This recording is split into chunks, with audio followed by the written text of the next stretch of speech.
안녕하십니까. 루트 모바일 이식센터 피부과 전문의 조성희 원장입니다. 안드로겐 탈모증에 대해서 말씀드리겠습니다. 가장 대표적인 탈모증이죠. 안드로겐은 남성 호르몬을 의미하고요.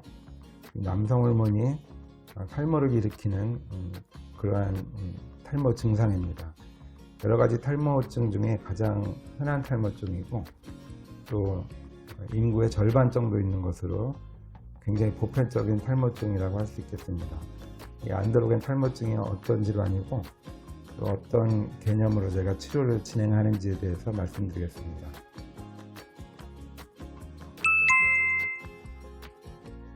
안드로겐 호르몬은 몸에 꼭 필요한 호르몬입니다. 남성뿐만 아니라 여성분에게도 반드시 필요한 호르몬인데요. 이 호르몬이 모발의 일부를 탈모를 일으키는 효과를 나타내는 경우가 있습니다.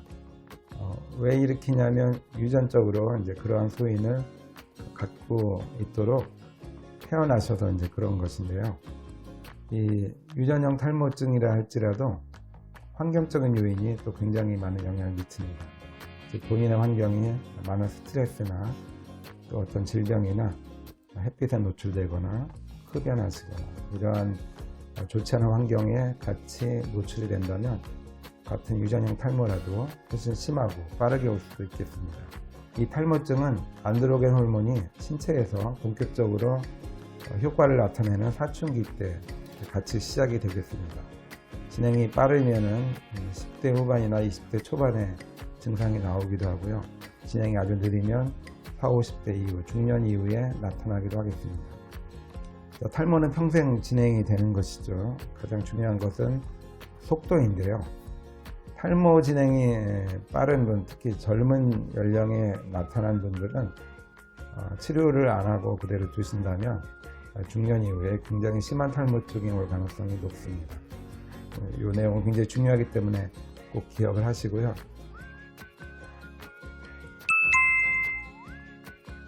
따라서 치료가 필요하다면 일찍 초기에 시작하시는 것이 아주 좋습니다.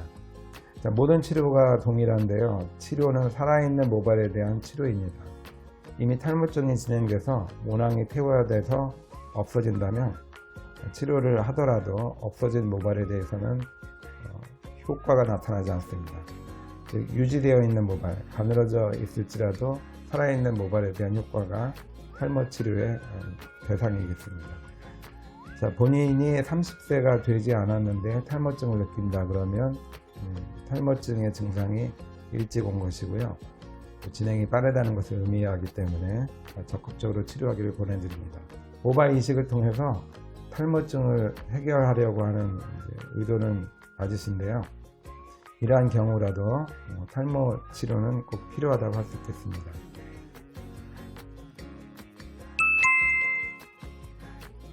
자, 안드로겐 탈모증의 치료는 약물 치료와 병원 치료가 있겠습니다. 이 치료의 각 내용을 자세히 설명을 드리겠습니다. 약물 치료는 내복약이 있고 바른 외용제가 있죠. 내복약은 피나스테라이드와 두타스테라이드, 대표적인 두 약제가 있습니다.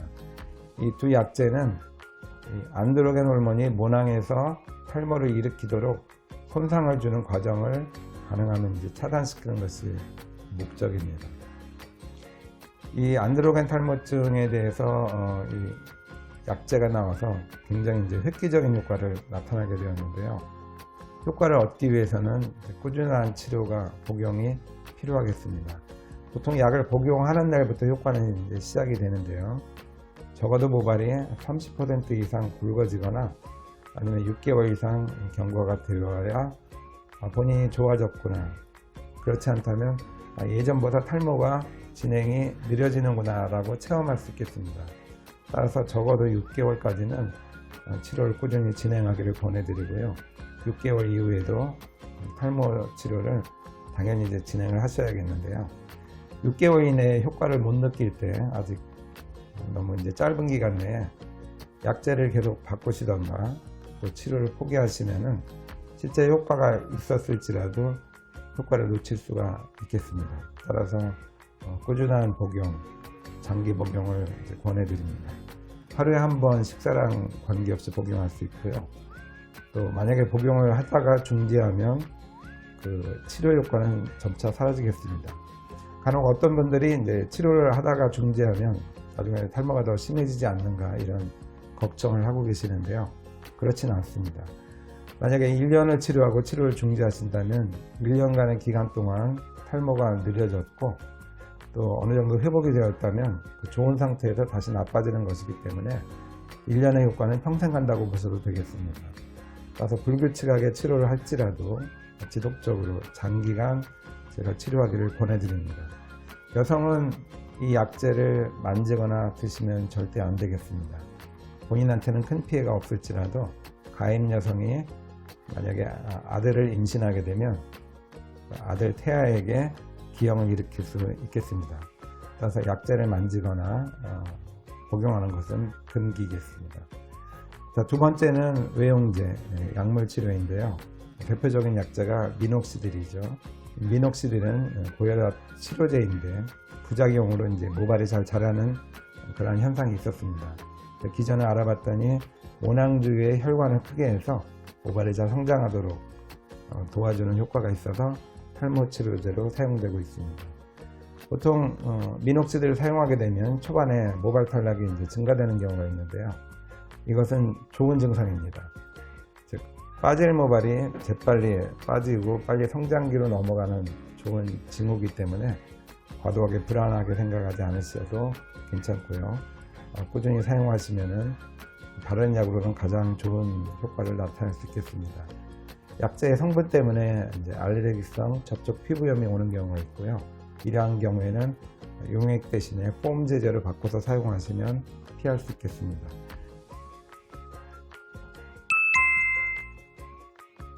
자, 병원 내에서는 대표적으로 이제 4가지 치료를 시행하는데요. 두피 메조세라피는 가장 널리 사용되는 치료법입니다. 이것은 미녹시딜하고 치료의 목적이 똑같습니다.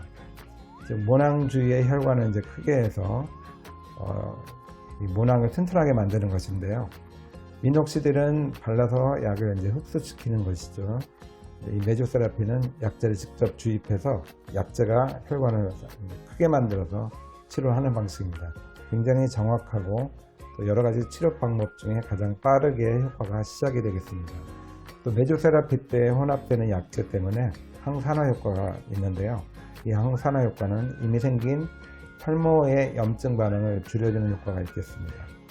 두피 자기장 치료는 두피에 미세한 자기장을 가해서 모낭의 가장 아랫부분, 유두 부분의 세포 분열을 이제 증가시켜줍니다. 유두 부분은 굉장히 중요한 역할을 하는데요. 모낭이 잘 유지되고 또 모발이 잘 성장하는 안테나와 같은 역할을 시행하겠습니다. 또 많이 쓰이는 방식이 PRP, 자기의 정맥에서 혈소판 성분을 분리해내서 혈소판 성분을 주입하는 것이죠. 이 혈소판 내에 있는 성장인자들이 손상된 모낭을 잘 재생시키는 아주 좋은 효과를 나타내겠습니다. 그 4번째 방식은 줄기세포 치료입니다. 줄기세포는 손상된 세포로 이동을 해서 그 손상된 세포를 대치해서 완전히 새로운 세포로 모낭을 성장시키는 것이죠. 가장 이상적인 치료 방법이라고 할 수 있겠습니다. 자, 모발 이식술은 진행이 되어서 모발이 실제로 없어져서 형태가 나빠진 경우에는 제가 모발 이식술이 필요할 수 있겠습니다. 모발 이식술을 통해서 없어진 모발을 잘 회복시키고 밀도를 이제 보충할 수 있겠고요. 그렇다 할지라도 이 탈모 치료는 꼭 하셔야 되겠습니다. 왜냐하면 기존의 모발은 계속 탈모 영향을 받기 때문에 그대로 치료를 중지하신다면 후방, 이식된 모발의 주변이나 후방은 계속적으로 탈모 때문에 증상이 나빠지겠습니다. 탈모 치료의 기본적인 목적은 1차적으로 진행을 늦추는 것이고요. 또 어떤 경우에는 탈모 치료 전보다 호전되는 경우가 있겠습니다.